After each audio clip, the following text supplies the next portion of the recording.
Hello, in this video I will show you how to set up parental control on POCO X6 Pro.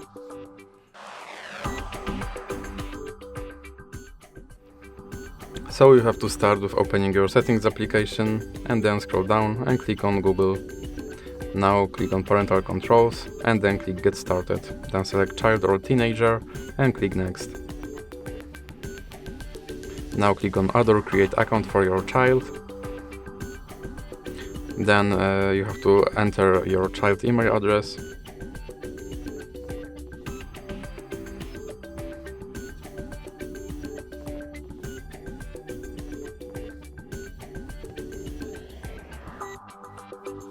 And now you have to enter your child's password.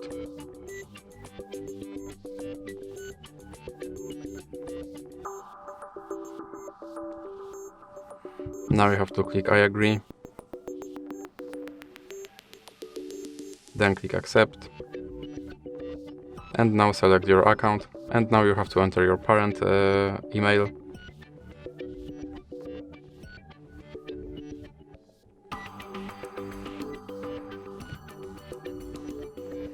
And now you have to enter your parent password.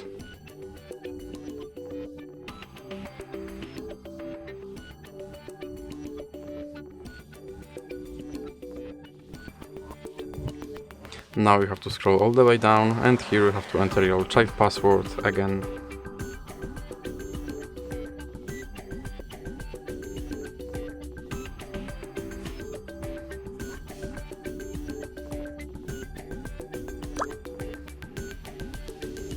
Now click next and scroll down and then click next again. Now click next and here you can click install family link, or you can click skip, and then you can install this app manually. And now click review controls, and now your parental control is set up. So that's it for this video. If you liked it, please remember to leave like and subscribe.